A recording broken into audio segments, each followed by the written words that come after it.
കൊല്ലത്ത് മദ്രാസ് സ്റ്റൈൽ ബിരിയാണി കിട്ടുമെന്ന് അറിഞ്ഞ് പോയതാണ് കേട്ടോ. പോയപ്പോൾ കുറച്ച് ലേറ്റ് ആയിപ്പോയി, അതുകൊണ്ട് നമുക്ക് ബിരിയാണി ഒന്നും കിട്ടിയില്ല. അപ്പോൾ പിന്നെ അവിടെ ഉള്ള ഐറ്റം വെച്ച് അഡ്ജസ്റ്റ് ചെയ്യാന്ന് വെച്ചു. ഇതൊക്കെയാണ് കേട്ടോ അവരുടെ മെനു വരുന്നത്. കുറേ അധികം ഐറ്റംസ് ഉണ്ടായിരുന്നു. പിന്നെ അവിടെ ഉണ്ടായിരുന്ന ഐറ്റംസിൽ നിന്ന് ഒരു സ്റ്റാർട്ടറും 2 മെയിൻ കോഴ്സാണ് നമ്മൾ പറഞ്ഞത്. അങ്ങനെ കുറച്ച് അധികം ടൈം എടുത്തു ഫുഡ് വരാൻ വേണ്ടിയിട്ട്.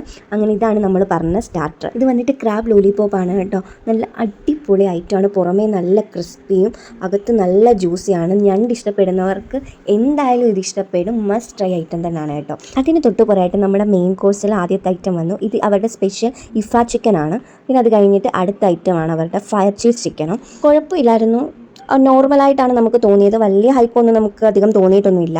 നമുക്ക് ഒരുപോലെ ഇഷ്ടപ്പെട്ടത് ആ ക്രാബിൻ്റെ ഐറ്റമാണ് കേട്ടോ. പിന്നെ നമ്മൾ വിചാരിച്ചു സ്റ്റാർട്ടേഴ്സ് എന്തെങ്കിലും പറഞ്ഞ് കഴിച്ചിട്ട് പോയാൽ മതിയായിരുന്നു. ഇനി നമുക്ക് മെയിൻ ഐറ്റം നമ്മൾ ആദ്യം പറഞ്ഞ മദ്രാസി സ്റ്റൈൽ ബിരിയാണി കഴിക്കാൻ ഒന്നുകൂടി ഇവിടെ വരേണ്ടി വരും. അങ്ങനെ ഇറങ്ങാൻ നേരത്ത് ഇതാ ജീരകമുട്ടായും കഴിച്ചിട്ട് അവിടെ നിന്ന് ഇറങ്ങി. മദ്രാസി ബിരിയാണി എന്നാണ് കേട്ടോ ഷോപ്പിൻ്റെ പേര്. പോളയന്തോടാണ് വരുന്നത്, കൊല്ലം. അപ്പം ശരി, ബൈ.